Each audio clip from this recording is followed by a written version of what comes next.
Cuando una persona sueña, solo se puede dirigir hacia una dirección: pa'lante.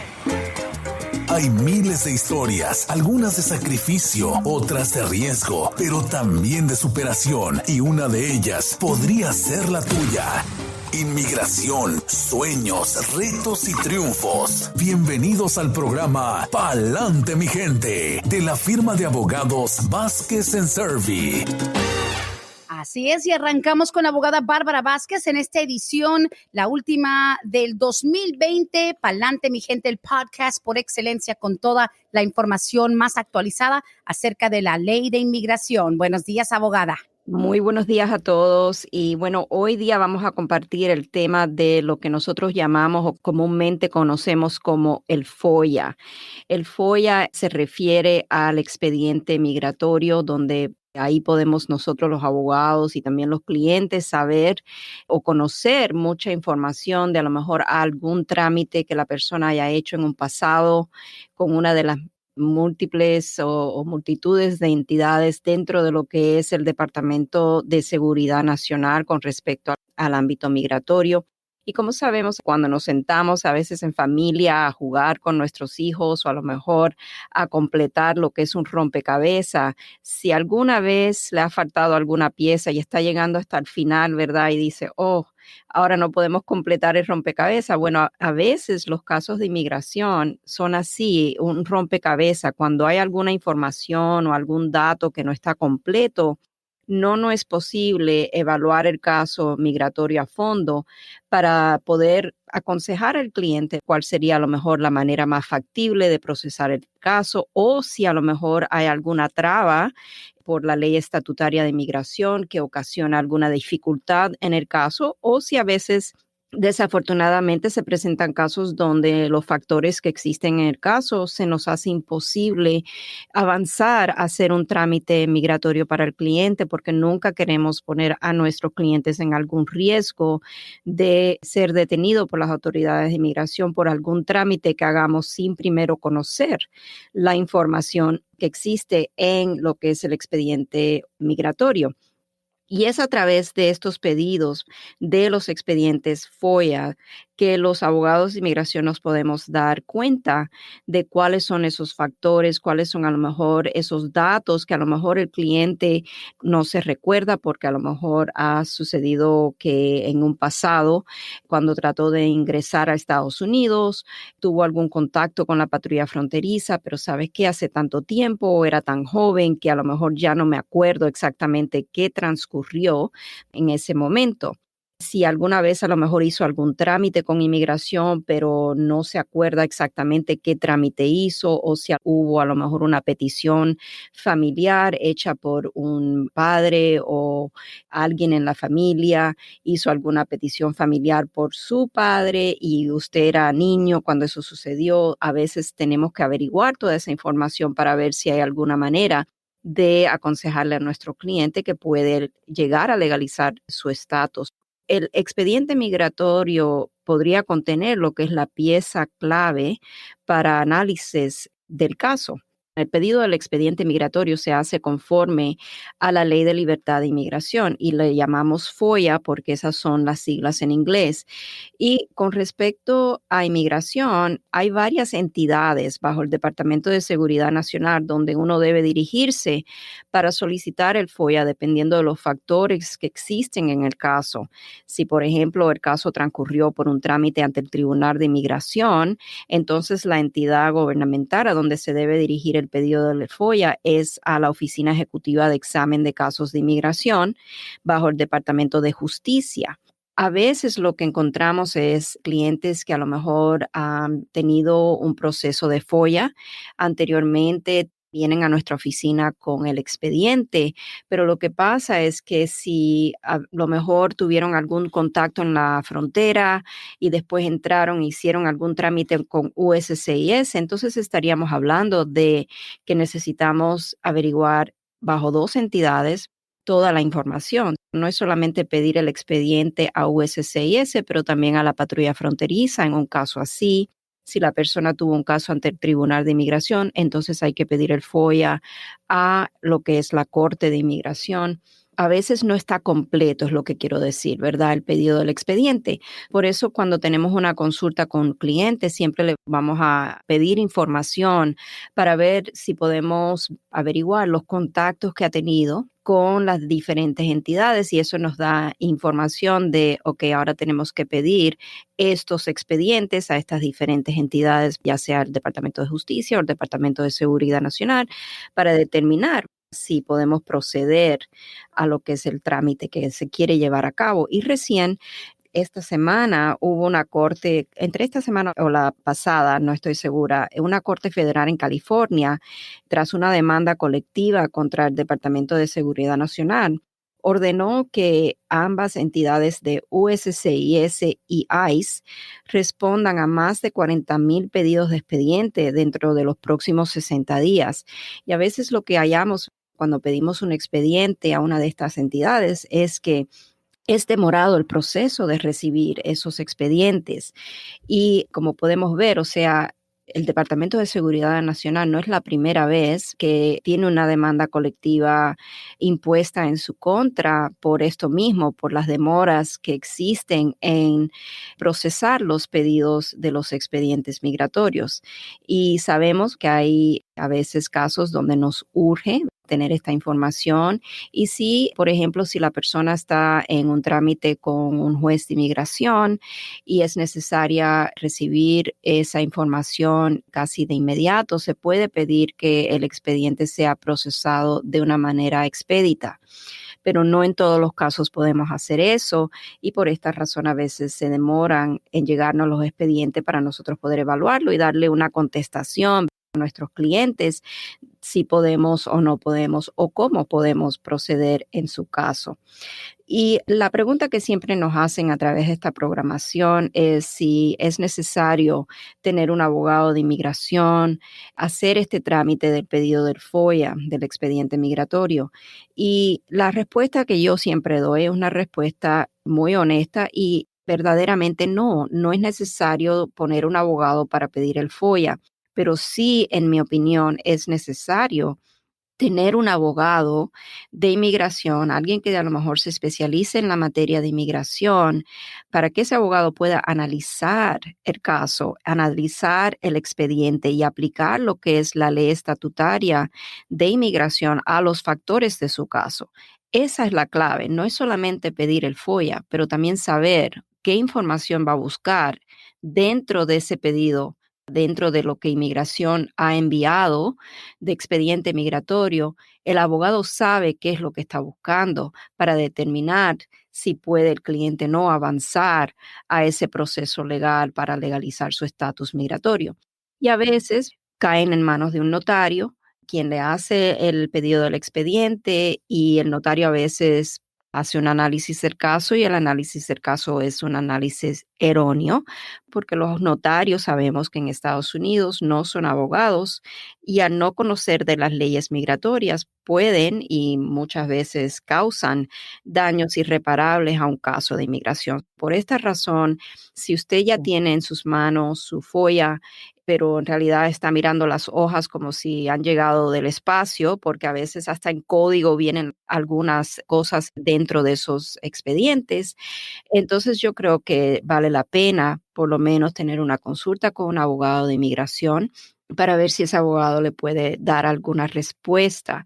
Y es posible que si el FOIA es un expediente voluminoso, a veces llegan FOIAs de 500 hojas, de 1,000 hojas, dependiendo de los trámites que el cliente haya hecho con USCIS, dependiendo de qué tan complejo haya sido ese trámite y también dependiendo de cuánto tiempo la persona ha estado en trámite con el gobierno.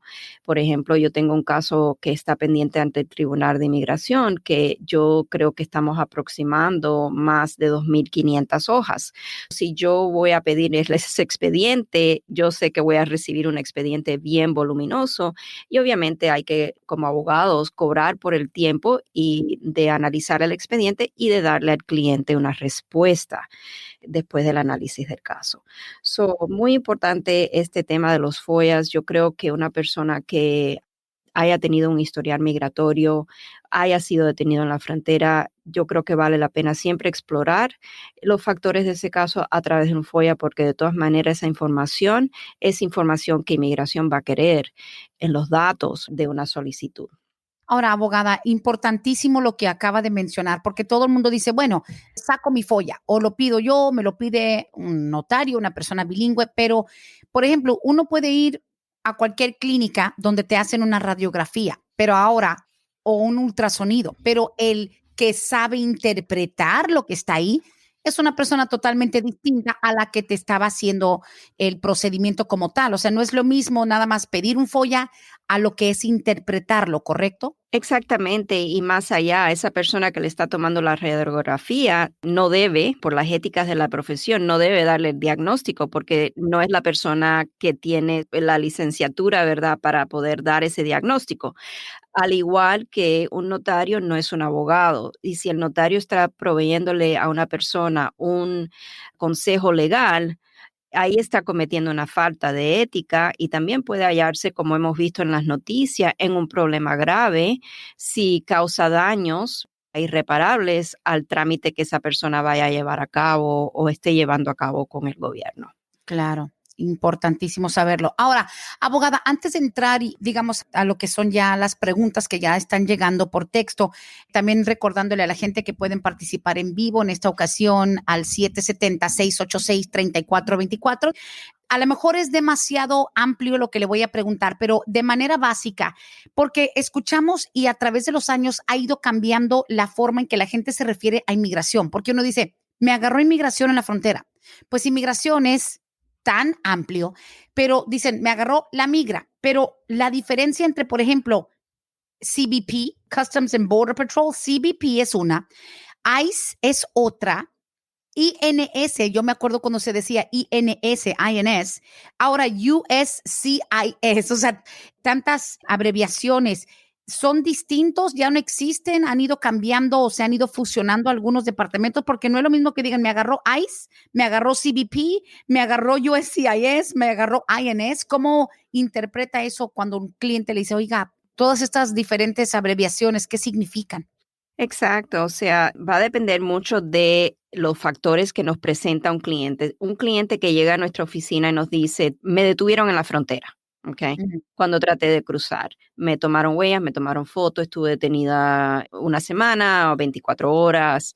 En esa situación, por lo general, no siempre, pero por lo general vamos a pedir un FOIA a lo que es CBP, la patrulla fronteriza. También vamos a hacer un FBI background check y vamos a hacer un OBIM FOIA.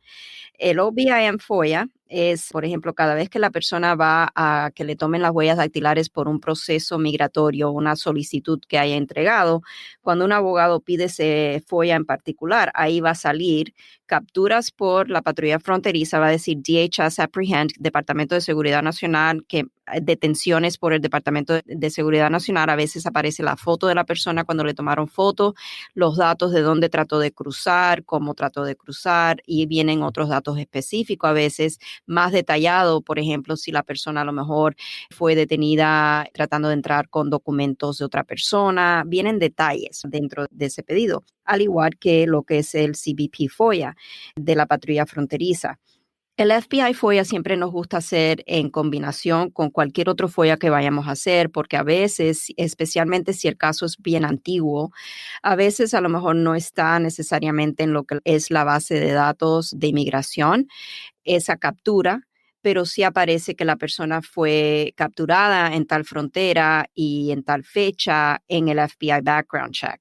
Y a veces en el FBI background check, si la persona fue asignada un número de alien cuando fue detenido, a través de ese número podemos hacer otras averiguaciones también, ¿ves? Es como todo conectado.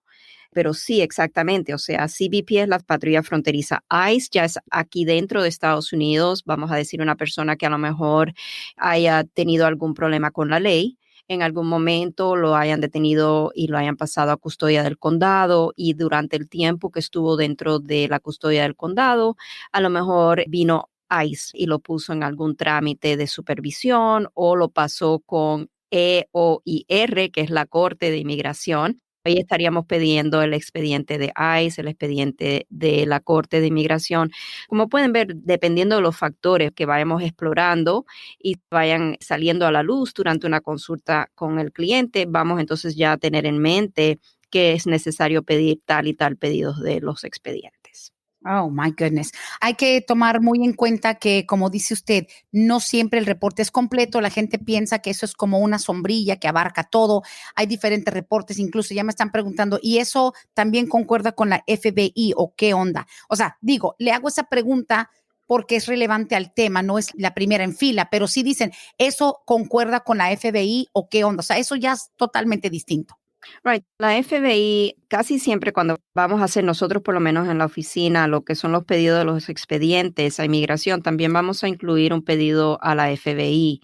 No siempre va a aparecer la captura de ese cliente o los datos de una captura en la frontera en un reporte de la FBI. Eso depende si cuando la persona fue detenida en la frontera, si el gobierno, o sea, la entidad de CBP, hizo la entrada de los datos a lo que es el sistema nacional y ahí entonces vendría en el FBI esa información, pero no siempre sale esa detención en el FBI y por eso hacemos los otros pedidos de los expedientes en combinación para tener un panel completo de esa información. Definitivamente. Y con todo eso, mi gente, hay que recordar que por más reportes que saquen, no todos tienen todo, así que hay que, como dice la abogada, tener un buffet, varias opciones de reportes para saber de qué lado tal vez tenga alguna deficiencia en su caso migratorio. Al aire con la abogada Bárbara Vázquez. Y abogada, pues bueno, si alguien tiene preguntas acerca de este reporte, del FOIA, etcétera, los invitamos a que la hagan. Pero de lo contrario, pues podríamos comenzar con algunas preguntas que empezaron a llegar desde ayer. Claro que sí, adelante. Muy bien, muchas gracias. Este texto dice, buenos días, pregunta para la abogada para mañana. Claro, llegó ayer en la tarde. Dice, yo entré con visa de turista. ¿Cuál es la diferencia que hay entre ajustar por un hijo ciudadano o por mi pareja residente permanente? Tengo una hija que cumple 21 años en enero y también tengo a mi pareja con el que me pienso casar, pero él es residente permanente. ¿Qué me conviene? ¿Cuál es más rápido? Gracias. Ok, si hay una presencia indocumentada en Estados Unidos, asumiendo que esta persona obviamente tiene una hija ya que va a cumplir los 21 años de edad, voy a asumir que ha estado aquí ya por larga duración la persona que hace esta pregunta y ha acumulado presencia indocumentada en Estados Unidos. También si ha trabajado sin documentos aquí en Estados Unidos. Esas son cosas que entonces harían que el caso a través del cónyuge, una vez que se case, residente permanente, no se pueda lograr aquí dentro de Estados Unidos porque bajo la ley estatutaria de inmigración no hay una exención. Ahora, si ella hace su trámite a través de la hija, ciudadana estadounidense, una vez que la hija cumpla los 21 años de edad, no conociendo todos los factores del caso, tendríamos que obviamente mirar y estar segura de que no haya ninguna traba, pero por lo general, cuando una persona entra legalmente a Estados Unidos con una visa, puede comprobar esa entrada legal, aunque se haya quedado más tiempo de lo que le otorgaron en la estadía. Cuando hace el trámite a través de un cónyuge ciudadano o un hijo ciudadano, entonces es posible hacer el trámite aquí dentro de Estados Unidos, hacer el ajuste de estatus y durante el tiempo que está esperando que inmigración adjudique esa solicitud, va a también recibir el beneficio de un permiso de trabajo y un Social Security Number. En este caso, yo les recomendaría primero una consulta completa con un abogado que se especializa en la materia de inmigración y seguramente va a ser más factible y más beneficioso, si es posible, hacer el trámite a través de la hija ciudadana estadounidense. Ok, listo, ahí está la información. Seguimos con las preguntas. Dice, mi pregunta es, yo entré a los 14 años de edad, esto fue en el año 2000. Yo llegué ilegal desde México, yo venía con una tía, hermana de mi mamá. A ella no la agarraron, pero a mí sí. Solo me tomaron foto y huellas y me soltaron de nuevo ahí en Reynosa. Ya 3 días más tarde logré entrar, no he vuelto a salir. Mi pregunta es, yo terminé hasta el año 11 de la escuela. ¿Podría yo hacer DACA o es muy tarde? Ok, tendríamos que hacer una matemática o si la persona sabe si tenía menos de 31 años de edad para el 15 de junio del 2012, entonces eso es uno de los requisitos que tiene que cumplir. También si tenía menos, dice que tenía 14 años de edad cuando entró. Sabemos que entró a Estados Unidos antes de cumplir los 16 años, que es el otro requisito, y ha estado continuamente residiendo aquí en Estados Unidos desde por lo menos el 15 de junio del 2007. Dice que entró en el año 2000 y que no ha salido desde esa fecha. Ajá. También tiene ese requisito cumplido. Tiene que también lograr obtener su GED. No es suficiente haber completado el 11º grado y no haberse graduado de la high school. Si no se graduó de la high school, entonces es necesario tener lo que es el GED o por lo menos tener alguna evidencia de que está matriculada en un programa de GED. Eso es lo que aceptaban cuando inició el trámite del DACA en el 2012. Las personas iban y se matriculaban en el programa y con esa evidencia podíamos hacer el trámite inicial del DACA. Ahora, hay otros factores que tendríamos que siempre evaluar en casos de una persona queriendo hacer su DACA por primera vez, y es también el historial penal, si ha tenido algún problema con la ley. Son cosas que tendríamos que revisar antes de introducir una solicitud. Listo.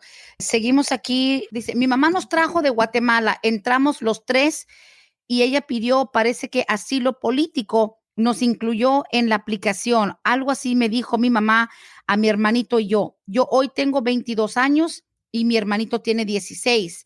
Yo no estudié, él sí está en la escuela. Entramos en el 2013. ¿Hay alguna posibilidad para nosotros? Está un poquito mal escrito, pero una señora de Guatemala entró en el 2013 con sus 2 hijos. Hoy uno de esos jóvenes tiene 22, el otro tiene 16, el de 16 está estudiando. Quiere saber qué posibilidad hay para ellos. Right. Si estamos hablando del DACA, porque, o sea, está explicando que el de 16 está todavía en la escuela, en realidad no podemos hacer el DACA porque sabemos que la persona tuvo que haber estado aquí y tiene que demostrar una residencia continua en Estados Unidos desde el 15 de junio del 2007, lo cual haber entrado en el 2013, entonces troncharía elegibilidad por ese factor. Tendríamos que analizar si hubo algún trámite de asilo político que a lo mejor esté todavía pendiente, cuáles son los factores que llevaron a la mamá a aplicar al asilo, si el caso está todavía activo. Tenemos que ver en qué etapa está el caso y si el caso es un caso meritorio. El de 16 años de edad, si fue incluido en esa solicitud de asilo, entonces sería derivativo del beneficio si le llegaran a dar a la mamá el asilo político, entonces el hijo de 16 también quedaría incluido en ese beneficio. El de 22 ya entonces tiene que separarse de esa solicitud y hacer su propia solicitud para el asilo político, porque al cumplir los 21 años de edad queda fuera de la solicitud de asilo. Por lo general hay que mirar también si a lo mejor a través de lo que es la ley de protección de estatus de menor podríamos hacer algún argumento de que porque fue introducida esa solicitud antes de que él cumpliera los 21 años y la solicitud todavía queda pendiente, a lo mejor hay algo que se pueda hacer ahí. Pero eso sí, ya estaríamos hablando de necesitar una consulta más profunda. Sí, definitivamente. Y sí, vamos a aprovechar 678-303-0018, la línea directamente. Rapidito, un poco acerca de los horarios del resto de esta semana y en la oficina para las llamadas, abogada. Ok, esta semana estamos abiertos hasta mañana, hasta el miércoles, el día completo de mañana de 8 a 5, como de costumbre. Ya para el jueves y viernes estamos cerrados y volvemos a abrir el lunes. Ok. ¿Y vuelven a cerrar 31 y primero o nada más el primero? El primero solamente. Ah, ok, listo. Para que sepan, 678-303-0018. Dice aquí, la abogada puede explicar un poco esa parte que dice que no pueden tener más de 34 años. No dije 34, son 31 años, perdón. Okay. Tiene que tener menos de 31 años de edad para la fecha del 15 de junio del 2012. O sea, ese es el primer requisito bajo el DACA. Okay. Si para esa fecha del 15 de junio del 2012 la persona tenía menos de 31 años de edad, llegó a Estados Unidos antes de los 16 años, ha estado continuamente residiendo aquí desde el 15 de junio del 2007, ha tenido presencia física en Estados Unidos desde el 15 de junio del 2012 y hasta la fecha de hacer su solicitud para lo que es el pedido de acción deferida bajo el DACA. También tiene que, por ejemplo, haberse graduado de la high school o haber obtenido lo que es el equivalente, que es el GED de la high school, no haber sido convicto de una felonía o de un delito menor que es considerado significativo. Estaríamos hablando de, por ejemplo, un DUI. o 3 o más delitos menores. Tampoco puede ser un riesgo o posar un riesgo para lo que es la seguridad nacional. Ah, ok. Ahora, digamos, hoy en día, y esto sí va a sonar un poquito loco, pero al contemplar que ahorita van a haber personas de 20 y pico, 28, 30 años tratando de sacar GED, lo podemos casi anticipar por la posibilidad del DACA. O sea, ¿es válido? O sea, una persona de cualquier edad puede sacar un GED. ¿Cree que esto tenga alguna repercusión en su caso migratorio? No, por la edad, no. O sea, la persona puede sacar el GED a cualquier edad. No hay nada que evite eso. O sea, Ok, digo, no es de que va a decir inmigración, ay, ahora los de 30, 33, 35 quieren su GED, pero bueno, cada quien tiene que saber cuánto vale para ellos la oportunidad de tener el DACA. Importante saber que como quiera tiene que cumplir los requisitos. Y mira, yo tenía ese presentimiento de que con este movimiento hacia la apertura del DACA de nuevo, aquí una pregunta bastante básica. Dice, yo entré en el 2001, pero no fui a la escuela y no me agarraron en la frontera. Entré a los 15 años. Esta persona podría hacer algo, 2001 a los 15, so that was 20, 19 years ago, casi 34, 35 años. okay. Si no me están preguntando si tenía menos de 31 años de edad, no me pongan a hacer matemática. Esa no es my forte. Ok, entró en el 2001 a los 15 años. Ahora sí que en par de días es 2021, so 20 years ago a los 15, tiene 35 hoy. Ok, gracias, Brenda. Aquí salvando un poco nuestra dignidad, ¿verdad? Porque, Exacto, exacto, exacto. ok. Oh my God. No, no, no. Entonces, por lo menos ese requisito entonces sí lo cumple. Y nuevamente dice que tenía 15 años cuando entró a Estados Unidos o tenía menos de los 16 que exige el DACA.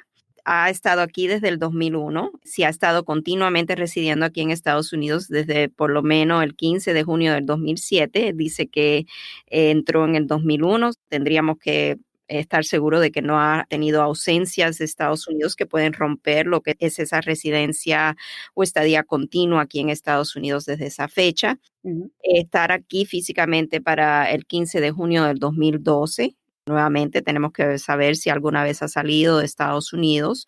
También importante saber que no haber tenido algún estatus legal para el 15 de junio del 2012. Eso viene a entrar como en factor cuando a lo mejor la persona ha entrado con una visa, si entró, por ejemplo, en junio o mayo del 2012 a Estados Unidos y para la fecha exacta del 15 de junio del 2012 todavía estaba en una estadía legal porque entró con su visa, estaba todavía en un estatus migratorio legal. Ujú. Entonces ahí el DACA no aplicaría, o sea, no podría aplicar al DACA. Ok.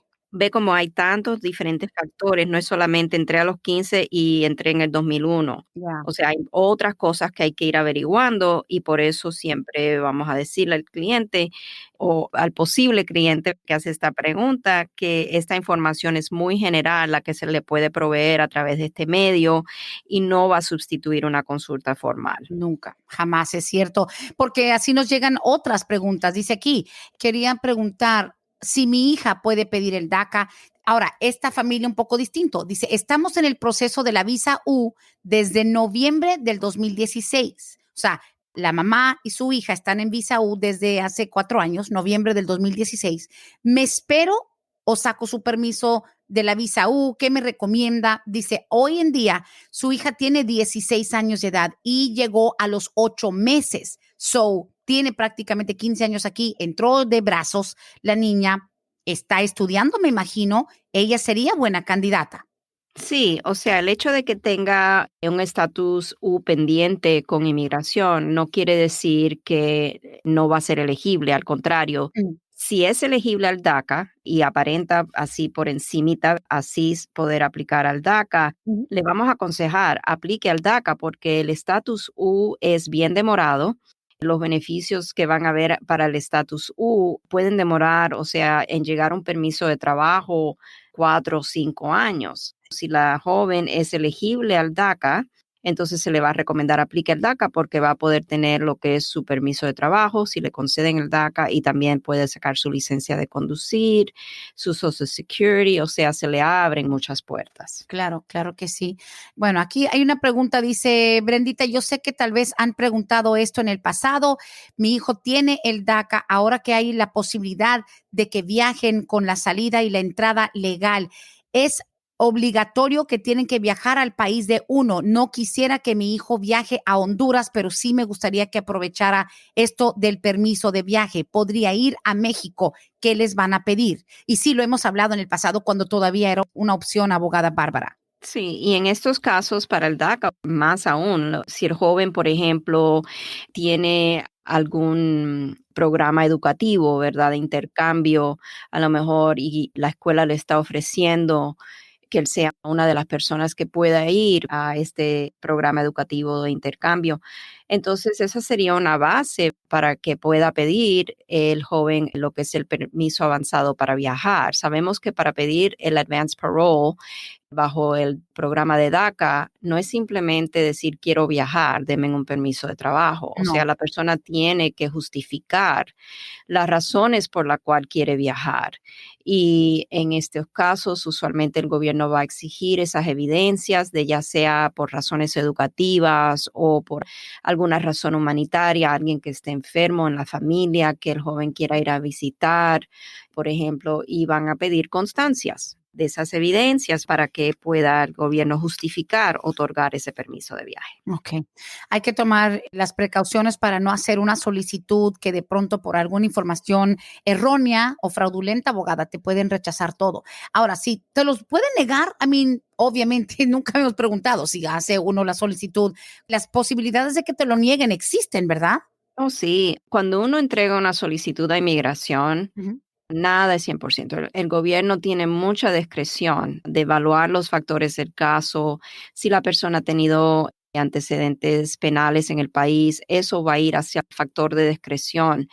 No es que sea sin límite la discreción del gobierno, tiene que el gobierno poder justificar una denegación de algún beneficio migratorio, ya sea por a lo mejor ser inelegible bajo el estatuto migratorio para el beneficio o ser inelegible porque a lo mejor la persona no pudo comprobar que es una persona de buen carácter moral y el gobierno está ejerciendo la discreción en contra de esa persona por a lo mejor algún antecedente penal. Nunca es garantizado y un abogado nunca debe decirle a un cliente, o sea, le garantizo. Es igual que cuando una persona va a someterse a una cirugía. El cirujano no le puede garantizar al paciente que va a quedar del todo bien cuando salga de esa cirugía. A lo mejor le puede decir, vas a quedar mejor, ¿verdad? Hasta ahí llega la garantía. Pero no podemos ni garantizar que no vas a morir en la cama de operaciones. Por eso hay que firmar tantos documentos, al igual que hacer un trámite migratorio. O sea, el abogado puede estar a lo mejor grandemente seguro de que su cliente califica para el beneficio, pero a mí nunca me gusta decirle al cliente 100%, porque yo no soy la persona que va a decidir su caso. 100% que mi trabajo va a estar bien hecho y que he analizado el caso lo suficientemente detalladamente bajo la ley para decirle al cliente si vale la pena hacer su trámite con inmigración. Eso sí, le voy a decir a mi cliente, porque me siento confiada en mi trabajo. Definitivamente. Y una cosa sí yo quiero recalcar, esto me hago responsable de este concepto que voy a decir. El trabajo de un abogado también depende en una enorme medida en la honestidad y lo completo que es lo que entrega el cliente.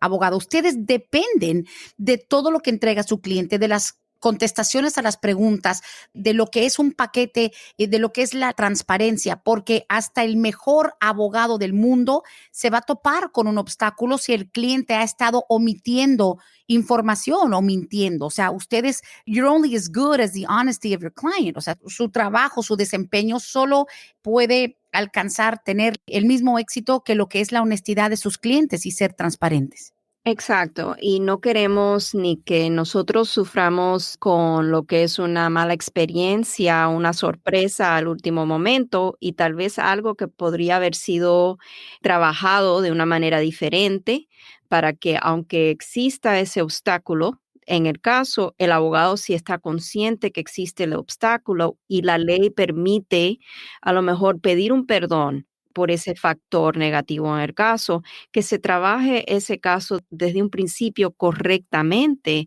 para evitar sorpresas desagradables en el momento a lo mejor de una entrevista o después de que la persona sale confiado de que porque me otorgaron el perdón aquí ya me van a otorgar mi residencia cuando yo vaya a la entrevista, pero resulta que a lo mejor esa persona hizo algún trámite en la embajada para solicitar una visa y lo hizo poniendo información incorrecta o fraudulenta o con documentos fraudulentos y entonces se presenta la mala experiencia de que les revocan un perdón y que ahora la persona tiene que sufrir una separación familiar de larga duración hasta que se pueda corregir, cuando se pudo haber corregido de antemano, ¿verdad? O ya sabiendo la persona qué puede esperar. Es verdad, pues es mejor evitar esos tragos amargos y precisamente por eso los abogados te dicen, esto es todo, esto es correcto, porque luego el tratar de ampararse abogada diciendo, es que yo no sabía lo que firmé, yo no puse eso, yo no dije eso nunca, es ahí donde la gente se topa con estos desagradables momentos. Siguiente pregunta, dice, buenos días Brendita, buenos días para la abogada, mi esposo ya lleva más de un año en Ciudad Juárez esperando lo de nuestra entrevista. Se le vencieron sus exámenes médicos y están pidiendo de nuevo las cartas de los conocidos y los recibos de los gastos, pero su caso se vence a mediados de enero. ¿Qué podemos hacer? La abogada nos puede ayudar, aunque no fue la que nos ayudó a hacer todo el trámite. Estoy muy preocupada. Gracias. Okay. Usualmente un caso no necesariamente se vence. Si el cliente está tramitando a través de Ciudad Juárez, lo que se necesita hacer es mantener el contacto con la embajada. Si la embajada está pidiendo documentos adicionales porque se vence la carta de antecedentes penales o se vence el examen médico, entonces hay que responder a cualquier pedido que esté haciendo el gobierno para mantener ese caso abierto y para que el gobierno se dé cuenta de que la persona todavía tiene el interés de continuar con su caso. Es cuando el cliente o la persona, el solicitante del beneficio, se ausenta de su caso totalmente y no le da seguimiento porque a lo mejor dice, sabes que ya he estado esperando mucho tiempo y ya me doy por vencido, esto nunca me va a dar resultado. Y no es así. A veces las demoras vienen por las cuotas que hay de las visas y simplemente el abogado lo que tiene que hacer es, si tiene abogado en el caso, mantener esa comunicación abierta con, o sea, el Centro Nacional de Visa para mantener el caso abierto y evitar que el caso sea cerrado. Ahora, el gobierno está consciente que hay demoras por lo del COVID-19. Esta persona dice que el esposo ha estado esperando en Ciudad Juárez hace un año. Sí. Y es triste porque así tenemos nosotros muchos clientes que están esperando todavía que Ciudad Juárez reprograme la cita, que a lo mejor ya el cliente ha tenido anteriormente, pero que fue cancelada por lo del COVID. Y ahí no tenemos nosotros en realidad muchas avenidas para que el gobierno haga lo que debe de hacer, porque estamos en una crisis a nivel mundial. Hay muchas personas en esta situación y lo importante es, Brenda, mantener la comunicación siempre y hacer los trámites que el gobierno le esté exigiendo. Si el examen se vence y hay que hacerlo de nuevo, hay que hacerlo de nuevo. Desafortunadamente es un gasto adicional. Si se vence la carta de antecedentes penal, igual hay que volver a sacar una nueva. Y hay que mirar, el abogado que tenga ella en el caso en estos momentos debe poder entrar al sistema del Departamento de Estado y ver si el Departamento de Estado está otorgando extensiones a lo que son los resultados de examen médico, a lo que son las cartas de antecedentes penales, visas que a lo mejor que ya hayan otorgado, que se hayan caducado sin que la persona pueda viajar a Estados Unidos. O sea, todo eso tenemos que estar nosotros actualizando esa información para nosotros mismos porque esto está cambiando a veces de minuto a minuto, dependiendo de lo que esté pasando con el COVID. Pero sí, o sea, ella puede, si no está contenta con el trato o el trabajo del abogado ahora, una persona no tiene que quedarse con su abogado que inició el trámite, siempre puede buscar otra opción. Quiero regresar a lo que dijiste, Brenda, antes de entrar a esta última pregunta que acabamos de recibir, de que la persona a veces firma un documento sin saber el contenido de ese documento. Eso es tan importante, ¿verdad? Esa información es tan importante. Nosotros en nuestra oficina hacemos lo que llamamos un block by block, no importando qué tan voluminoso sea la solicitud que se vaya a entregar al gobierno. Nada se entrega al gobierno hasta que el cliente y el abogado o la paralegal con el cliente frente a frente, o si ahora por lo del COVID virtualmente, tenemos que hacer renglón por renglón Mm. y pedirle al cliente, revise este renglón. ¿Está bien esta información? ¿Su nombre está correcto? ¿Su fecha de nacimiento? ¿Su dirección? ¿Dónde ha vivido los últimos 5 años? Dirección por dirección. La fecha, o sea, cada renglón de información en una solicitud va a ser confirmada en lo que es una cita con el cliente para repasar cada dato. Después de repasar esos datos, ese paquete viene al abogado. Y Wow. el abogado entonces hace otra revisión más y se asegura que toda la información que está contenida en esa solicitud concuerda con las notas en el caso. Porque a veces el cliente me dice a mí, entré en una fecha, pero después la paralegal le dice otra fecha. Y si hay alguna discrepancia, es la obligación del abogado, ¿verdad? Decir, necesito que este dato sea verificado nuevamente y que el cliente autorice el cambio de esta fecha a esta otra fecha. Porque últimamente nos tenemos que responsabilizar por la información que se entrega al gobierno. Y si algo va mal, nuestro único consuelo es que el cliente nos autorizó esa información. El cliente hizo su block by block, o sea, renglón por renglón, autorizó esa información, fue la información que el cliente nos proveyó, porque no podemos sacar la información del aire. De un FOIA sí, porque esa es otra cosa. A veces el cliente no se acuerda de los datos, de la fecha de entrada, de la fecha que fue detenido, pero cuando tenemos el FOIA y repasamos la información con el cliente, esa información debe de coincidir. Así es. Aparte de eso, muchas veces el cliente ni le entiende el FOIA. Hasta ustedes tienen que tener cierta preparación para poder interpretar, como dijo usted al inicio del programa, hasta cierto lenguaje en código, en claves, con abreviaciones y estatutos y la ley 40-3-18. O sea, ustedes también tienen que tener esa preparación. Imagínense nada más que un cliente trate igual de, no, yo creo que está bien, mire, póngale que sí a todo.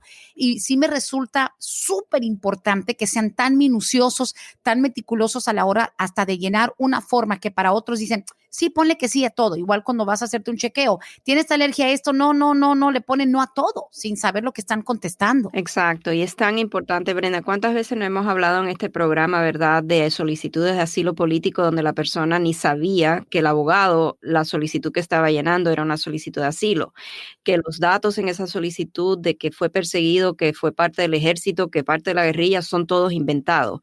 Entonces el cliente llega a su entrevista confiado de que el trabajo que el abogado hizo es un trabajo bien hecho, pero cuando el oficial le empieza a preguntar, ok, dígame de su involucramiento en la guerrilla cuando usted estuvo en El Salvador de tal año a tal año, y el cliente ahí se queda con la boca abierta y dice, ¿qué guerrilla? Yo nunca estuve en el ejército. Pero firmó la solicitud bajo juramento de que todo el contenido de esa solicitud es correcto y veraz.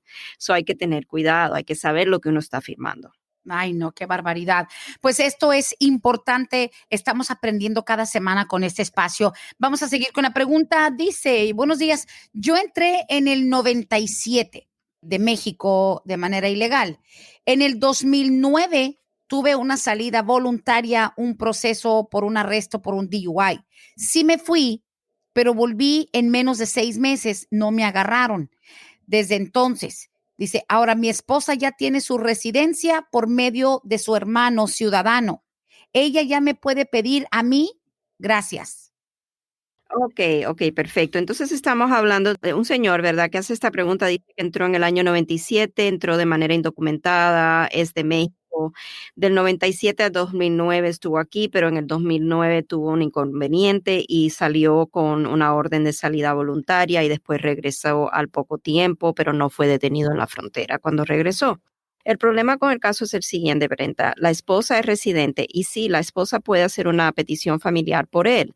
Ese no es el tema. La petición familiar lo único que va a requerir es que pueda demostrar que el matrimonio es un matrimonio válido y verdadero y no para propósito de evadir las leyes migratorias. esa solicitud seguramente va a ser aprobada sin ningún problema. Ahora, el problema que se presenta es que el señor no puede hacer su trámite para el ajuste de estatus aquí dentro de Estados Unidos. Estamos hablando simplemente con los factores que tengo en estos momentos sin saber más. Y la razón por la cual le digo esto es porque del 97 al 2009 tuvo más de un año de presencia indocumentada en Estados Unidos. Cuando él salió de Estados Unidos bajo la orden de salida voluntaria, desató eventualmente lo que es la presencia indocumentada en Estados Unidos. Y el castigo que el gobierno le impone es un castigo de 10 años por haber entrado nuevamente de manera indocumentada al país. Ahí es a donde tenemos la traba en el caso. Siempre vamos a explorar cuando se presentan estas trabas si hay otra opción, si hay una opción a lo mejor para poder pedir lo que es un estatus U. Vamos a evaluar si alguna vez la persona ha sido víctima de un crimen de violencia. Vamos a evaluar todo lo que es el caso para determinar si hay otra avenida. Pero por el momento, con simplemente los factores muy básicos que tengo conocidos, es lo que le podría decir. Correcto, muy bien. A ver, siguiente pregunta. Aquí dice, una persona con DACA que ya salió con su advance parole en alguna otra ocasión, ¿puede volver a pedirlo? O sea, hay un límite. Hace 3 años, esta persona con DACA salió hace 3 años con su advance parole. ¿Pueden pedir otro? Sí, o sea, eso no es problema. No hay ningún límite que digamos para propósito de pedir lo que es el Advance Parole, siempre y cuando tenga una de las posibles razones de tener que viajar y pueda documentarla, el gobierno va a considerar el pedido. Muy bien, pues hay que intentarlo. Además, y si es un viaje, digamos, dentro de un mes o 2, ni lo crean que va a ser tan rápido. ¿Cuánto más o menos en promedio se está tardando la solicitud del advance parole para los recipientes de DACA? Tengo que mirar exactamente, déjame ver si puedo entrar al sistema aquí de inmigración y le podría decir. Y mientras tanto, preparando la siguiente pregunta, y es muy buena pregunta, que dicen, escuchando lo que decía la abogada hace rato, a la persona que tiene la hija buscando DACA y que también están en la visa U, dice, se me hace interesante cómo uno puede hacer múltiples procesos a la vez. Eso es un tema hasta como para un programa entero, pero es lógico que la gente diga, ah, caray, pero si estoy esperando visa U, ¿de verdad mi hija puede también hacer una petición separada del DACA? Como dice su esposo, el abogado Tad Serby, mete 2 caballos a la carrera. Sí, o sea, sí se puede. Si tiene todos los requisitos, no hay ninguna razón por la cual no pueda hacer ese trámite para el DACA. Y si la joven va a salir beneficiada, o sea, en poder recibir un permiso de trabajo mucho antes de lo que sería a través del estatus U, entonces, ¿por qué no hacer el trámite? Y más o menos el promedio de tiempo, Brenda, lo que estamos viendo aquí, como de 3 meses y medio a 5 meses y medio es lo que podría demorar. Y es aproximado ese tiempo para la adjudicación de lo que es un permiso avanzado de viaje. Ok, muy bien. Pues sí, no es una cosa que se tramita de la noche a la mañana. Siguiente pregunta, dice por acá, ¿es verdad que los estados de cuenta de los bancos no sirven como comprobantes? Quisiera saber, porque estoy reuniendo también lo del DACA para mi familia. Bueno, no sé si son más de un hijo, pero ¿qué tiene que ver? ¿Statements del banco sirven como comprobante de presencia?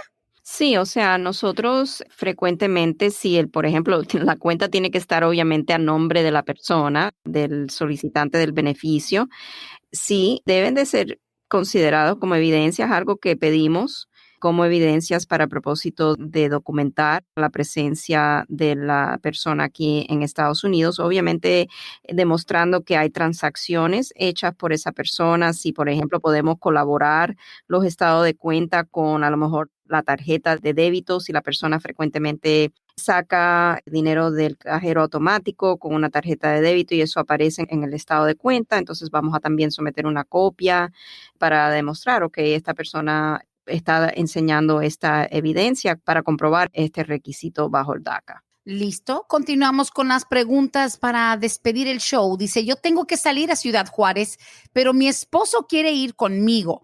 Él no es mexicano, él es de Honduras. Él necesita sacar un permiso para entrar de nuevo al país. Él es residente legal de los Estados Unidos y vamos a Ciudad Juárez a la cita para la visa. Ok, eso está preguntando si él necesita un permiso especial para reingresar aquí a Estados Unidos. Sí. No, no, no. Con la residencia y su pasaporte debe de poder entrar nuevamente a Estados Unidos sin problema. Ahí está, listo. Qué bueno que se aclara, porque digo, ya con la green card, obviamente, siempre y cuando no haya algún otro impedimento, ya es residente legal permanente y pues puede viajar y entrar. No hay ninguna limitación, ¿verdad? O sea, ni siquiera por la cuestión de la salud pública, pero no hay ninguna limitación. El residente legal puede viajar a donde quiera, dentro y fuera del país, ¿no? Sí, lo único que siempre le aconsejamos a nuestros clientes que son residentes, cuando reciben su residencia, siempre vamos a tener lo que se llama un post-grant check-in, que es donde llamamos al cliente para decirle cuáles son sus deberes como residente bajo la ley, qué debe de evitar como residente, no solo lo que serían antecedentes penales, obviamente, pero también los viajes de larga duración fuera de Estados Unidos.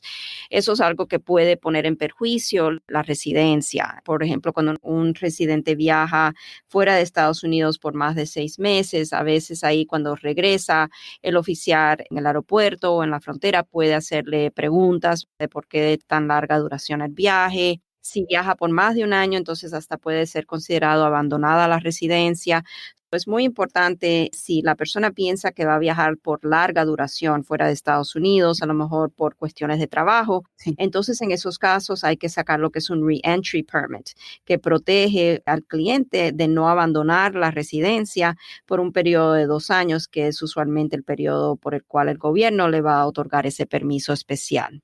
Eso, definitivamente. Y pues bueno, y ay, dice Brendita, por favor, que no se olvide mi pregunta. Un resumen rápido para despedir. Dice que cualquiera que escucha la historia de la señora que dijo que su esposo lleva más de un año en Ciudad Juárez, cualquiera se asusta con la posibilidad de que, bueno, tu pareja sale esperando un trámite y dices, oye, qué terrible que tu pareja tenga un año prácticamente stranded o atorado allá en Ciudad Juárez. ¿Por qué pasa esto? O sea, y hay forma de evitarlo. Okay. Esto es una pregunta que va a tomar unos minutos. Vamos a tomarnos unos minutos extra si tiene tiempo, Brenda, ¿ok? So, no todos los casos son iguales, ¿ok? Eso es lo primero que tenemos que recordar. Cuando en tiempos normales también, cuando no estamos viviendo un año de pandemia donde todo se ha atrasado, todo a nivel, o sea, nacional, a nivel mundial, en el ámbito migratorio tenemos este problema de que muchas embajadas están trabajando a lo mejor con nivel de personal limitado, muchas de las embajadas siguen cerradas o están solamente viendo algunos tipos de casos específicos, ¿verdad? Y no todos. A veces una persona no puede recibir la residencia dentro de Estados Unidos, tampoco puede ser elegible a veces una persona para pedir un perdón por haber estado indocumentado en Estados Unidos. Y si ese es el caso, la persona tiene que proceder para su país, entregarse a la entrevista que le van a poner o fijar en la embajada y de ahí entonces empieza un proceso adicional para el perdón que a lo mejor necesita esta persona. No podemos decir que porque en este caso de esta pregunta que hizo esta señora de que el esposo está en México ya lleva un año, que todos los casos van a ser así. No, porque en casos donde la persona es elegible para pedir un perdón antes de que tenga que salir y va a recibir ese perdón antes de que tenga que salir a su entrevista, entonces usualmente cuando no estamos viviendo tiempos de pandemia, en Ciudad Juárez es a lo mejor 2 semanas máximo después de la entrevista y la persona regresa a Estados Unidos. Si se presenta algún problema en la embajada durante la entrevista, que algo se descubre que el abogado no sabía de antemano, entonces ahí va a tener consecuencias el caso. Puede ser que le revoquen un perdón. Hay muchas diferentes razones que pueden presentarse por la cual a lo mejor este señor lleva en México I know. ya más de un año. A lo mejor fue uno de los casos que salió y se presentó lo de la pandemia y tuvieron que cancelar la entrevista. Y desde ese entonces está esperando para su entrevista. Just thinking about it, qué terrible porque nadie se lo puede imaginar. Ahora consta, pasa algo así, abogada, y lo primero que piensa la gente, ese fue mi abogado, él no hizo nada, él nos debió evitar esa salida. Nadie podía Anticipar eso. decir esto, jamás. Jamás, jamás. Y tampoco, o sea, yo entiendo, ¿verdad? Como ser humano entiendo que uno se desespera porque es un ser querido que uno quiere tener al lado aquí con la familia. Pero ¿cómo forzamos la mano del gobierno, verdad? Para que en tiempo de pandemia reabran las embajadas y que a mi cliente específicamente le den la cita.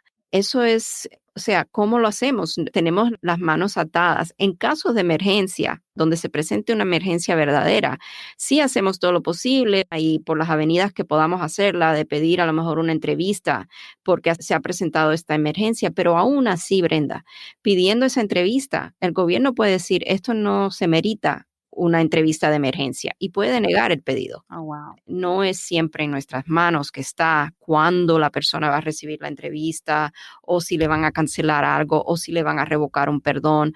O sea, podemos anticipar algunas cosas, pero de ninguna manera hubiésemos podido anticipar que en marzo se iba a declarar una pandemia. No. Right? Qué barbaridad. Y de todas maneras, son cosas que no se pueden ni predecir, pero tampoco puedes evitar ni brincarte ese requisito de ir a Ciudad Juárez. Es parte del proceso.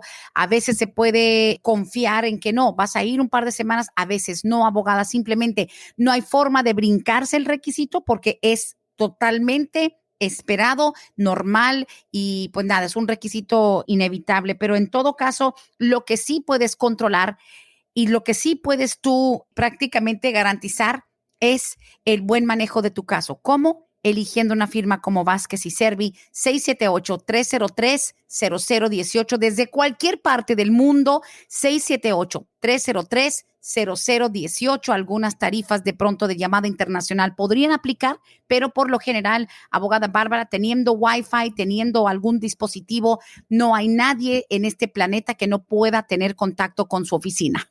Así es, Brenda, así es. Pues muchísimas gracias, abogada. Yo creo que hasta aquí llegamos con esta edición de fin de año, prácticamente de pa'lante, mi gente. De verdad, no es una despedida, es un hasta luego para el 2021 y pues nada, brindando por un mejor año con mucha salud, mucho trabajo y sobre todo pues con paz, porque es lo que hace falta. Ojalá que venga la paz ahora en enero, para el 20, para el 21.